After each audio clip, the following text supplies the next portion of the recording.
Whether we're talking about games or movies, everybody has that one specific series or franchise that they become attached to. It could be something like The Lord of the Rings or Star Wars on the big screen, and in video games, you talk about games like Mass Effect, BioShock, the story, the lore, the characters, the gameplay. Everybody still talks about these to this day. And when talking about the topic of remasters, sometimes people have like this questionable thing of, well, it's the same game with a fresh coat of paint, but recently we got the Mass Effect Legendary Edition, and there they fixed a lot of stuff that maybe some people, myself included, complained about. So if the question became, is it worth playing Mass Effect again or for the first time, we're going to be talking about why so many people are excited about this on another exciting edition of A Cast of the Past, with a brand new episode available every single Sunday and clips available across the week at youtube.com/A Cast of the Past with yours truly, Juan Velas. I am from San Juan, Puerto Rico, and joining me, Brick House from London, Ontario, Keith Hamilton, my buddy, my friend. I'm Commander Hamilton, and this is my favorite podcast on the Citadel. Yeah, man. Yeah. This is a game that you and I specifically really connected with, especially between the first and the second. Connecting one, right? is a strong word when we're talking about our... No, I'm not over it. Let's just go right into it. I gave Juan my copy of Mass Effect 2. I love Mass Effect, like, a lot. When Juan was talking about the people that connect with some franchises, like, this is my jam. I love the Mass Effect series. It's one of, like, my top 3 video games franchises of all time. Might even say the Mass Effect 2's my favorite game of a previous decade. Well, I gave Juan that game because I felt so strongly that it was good and he needed to play it. Then what did you do, sir? Hey, I beat the game. It just took me like 7 years, okay, Keith? Okay, maybe like 5, actually. My paid full price copy. I even paid to have that shipped to you from Canada to Puerto Rico. I'm like, you know what? I've got this. I feel so strongly about this. And you take that and you just throw it in the trash. But you Keith, ignored it. I eventually played it in, and I genuinely loved my time with it, right? And we eventually even played the Mass Effect 3 multiplayer, and I dabbled a little bit with the first one. But when going back to that first one that came out in around 2007, what kept your interest? Like, what made you connect with these series of games?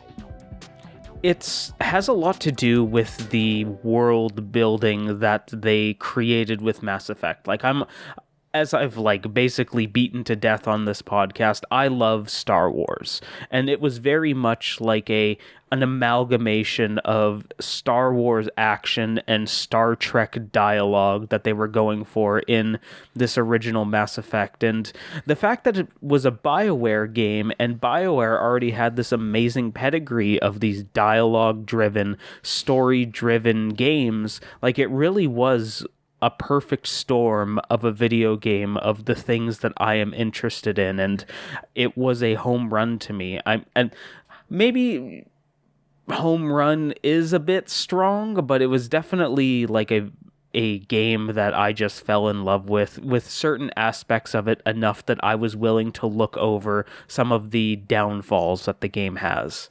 Yeah, and when talking about this from an outsider's perspective, right? Because I played a little bit of Mass Effect 1, and I had some problems with it, especially some of the vehicle stuff and things that they did address in this Legendary Edition, which is why I'm really excited to check it out. But from an outsider's perspective, it was fascinating to see how much people connected with the world and the lore. And like you mentioned, it reminded me so much of Star Wars because people became hooked on the novels, right? Because this game got all of that. So if you wanted story and decisions, like this offered all of you that. And as you mentioned, you know, they had Knights of the Old Republic, and they're coming from that incredible pedigree with a well-recognized RPG. Them being BioWare, you mean? What? Them being BioWare, exactly, them being BioWare.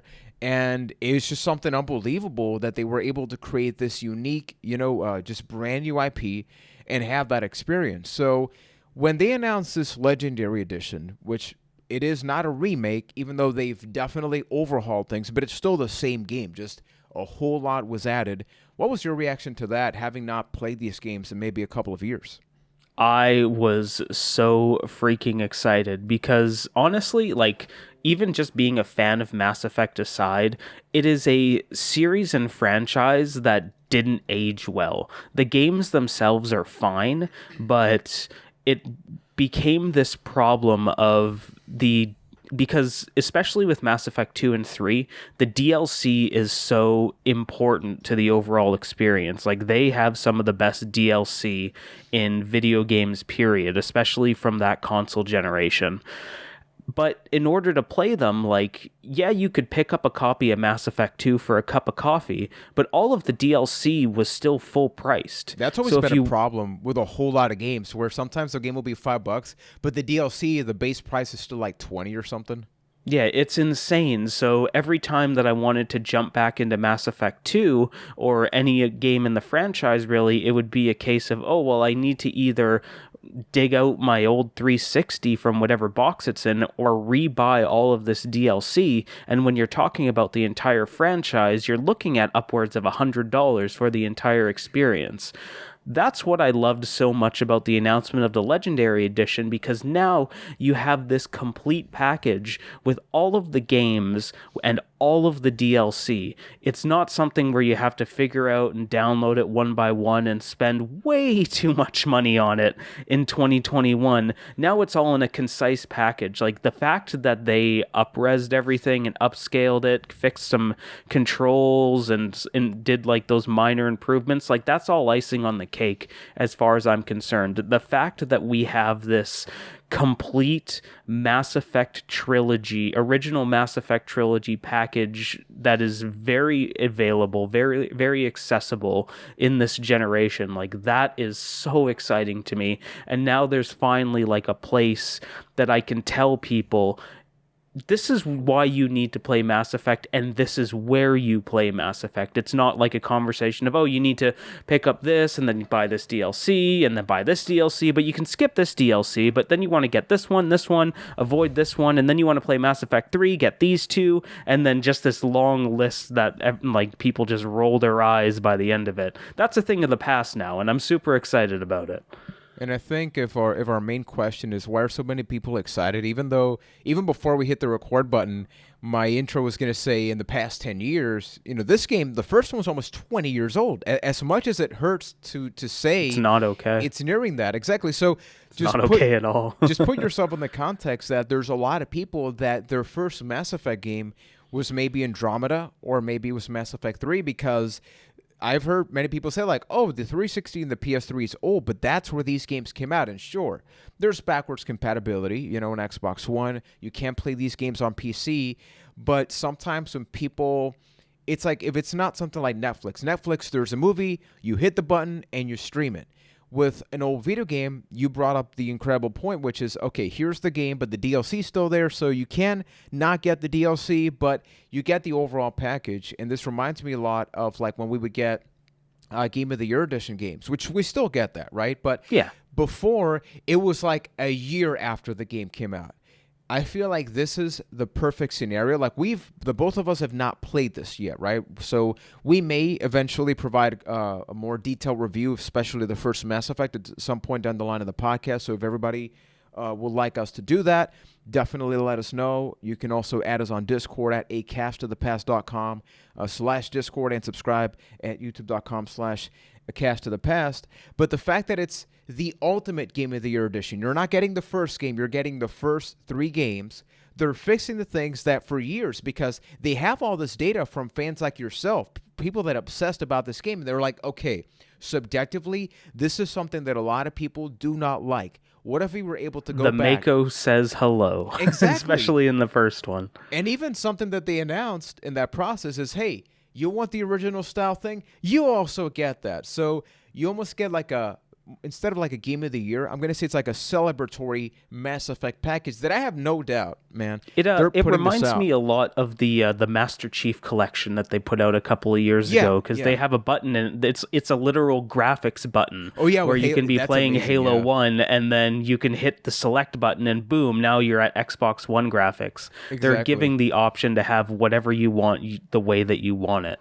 Exactly, and I have no doubt that, look, Mass Effect, especially with the last 2 games, did not end on the best note, right? I think a lot of people got that sour taste, and maybe this is a chance because I believe the correct me if I'm wrong, with the Mass Effect 3, we first got an ending that a lot of people did not like. Then DLC was added, they made some changes, and supposedly this Legendary Edition, the things they did afterwards, that is the new official ending. So it's hypothetically a cleaner, more palatable ending. Is that the case? Yeah, it's interesting because they actually have the opportunity with this to rewrite history Which is in a weird, weird yeah. way. Because, yeah, the original Mass Effect 3 ending was. Everybody hated it. I won't get spoilery in case that there's somebody out there that hasn't played Mass Effect 3 and is checking out for the first time, but it received a lot of backlash. I was of the mind that it was fine the way it was, but I was in the extreme minority on that one. So they fixed it. They added to that ending and gave people exactly what they wanted. And then later on, they added more DLC and more context to it that even elaborated on it further and made it a more complete package. Well, now if there's this generation that for me, it's really hard to wrap my head around the fact that there are people that have never played this game.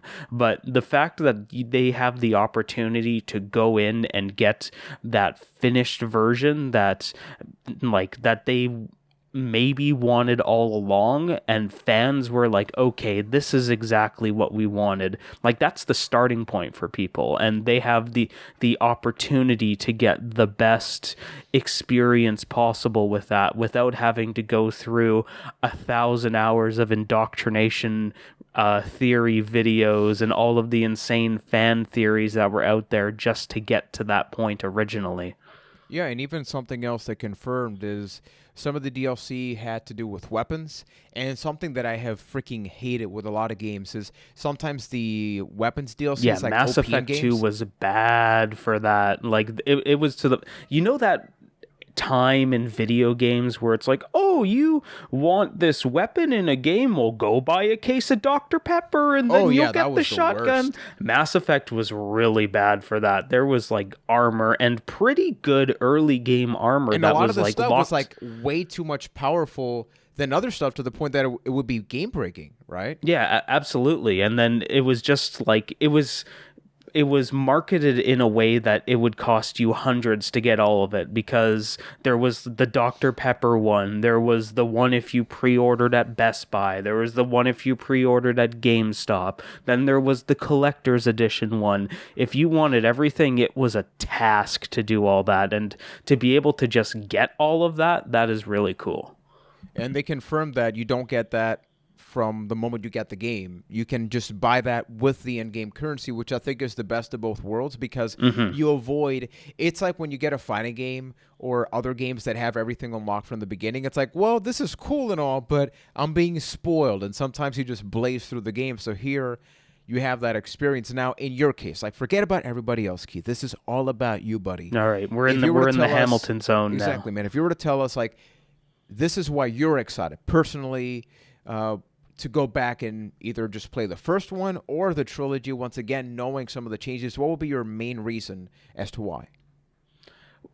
DLC aside, which is the point that I mentioned earlier, it's just a chance and an opportunity to re-immerse myself in this universe that I love so much, because there are almost like triggers in my brain that happen where if I hear the music from the Normandy, or if I think of a certain scene, then I'm like, boom, I'm fall in love with Mass Effect all over again. And it's been a few years since I've played the series at all, so this is an opportunity for me to get this brand new experience with it being this up-res thing, and just an opportunity to go in and experience it all again. Kind of like, it's almost like visiting an old friend, especially in the way of how strong the characters are in that game, being able to experience the stories with all these characters. And I want to say I'm going to make different choices on this one, but I'm probably not. I was going to ask that, because that's one of the challenges when you go back to these games. I have a similar situation. Oh, now I'm going to play as the bad guy. Nope.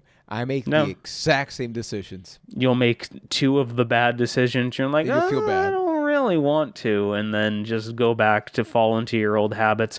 I've accepted that, and that's okay with me that I'm going to do that, but to be able to see these stories again, like even just rambling into this microphone, I'm rethinking about those little micro moments that happen in the Mass Effect games that I just loved so much, like the Caden or Ashley choice in 1, or being able to save Rex, or the really, really cool Saren thing that happens in Mass Effect 1, or building your squad in 2. Oh, I love it all, and I can't wait to experience it all again. No, and I'm on a different boat because I played a lot of Mass Effect 3, but it was only the multiplayer. The first one I dropped off, and the second one is the one that I did beat. So I'm going in with the mindset of, I know that by buying this, I get everything. Like, if I want to just play the 3 games for like I don't have to ship hours, you a copy for you to play it. You have no excuse this time. Exactly. But I love the fact that some of the fears that people have when going back to older games is like, does it run right? Does it look good? We've sort of poked fun at the fact that, especially in that 2007, 2010 generation, a lot of the games are a little monotone, and I don't think Mass Effect necessarily is guilty of that, but they do seem to address some stuff that's like, yeah, that was 2007, not necessarily in a good way. It looks like a game from that era, and they fixed the things that make it look like that. Especially those games were super dark because you would have that brightness slider, which thankfully most games got rid of, because I just never put it dark because I could barely see a damn thing, even when I put the suggested one. So here they seem to be like, okay, we are aware everybody has HD TVs, which is another thing. Back then, they still had to consider people buying this and playing it on a 4x3, especially with that first game. Yeah, I'm pretty sure that's how I played the first game, because I didn't have an HD TV until I had a 360, so I would have played that one. That makes this feel like it's 500 years old. I know. Played this game on a 4x3. I dated myself. I remember the exact moment I got an HD TV. It's when I was playing Dead Rising 2, and they couldn't, like, if you were playing it on 4x3, you weren't able to read the text because they made it so small, because they had built the game for HD TV. So I'm like, I can't read this. I need a new television. So Dead Rising 2 made me go out and spend more money than I probably should have.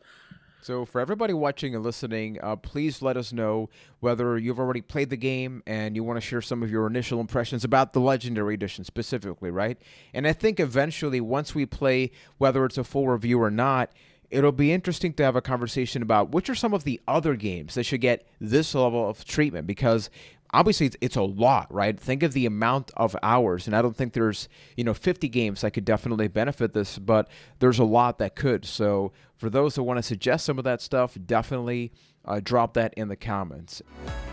Hey, thanks for checking out the video. If you liked it, please consider subscribing, and we are also available on podcast feeds. So search the name, click on the Sword and Stone, and enjoy a brand new episode every single Sunday.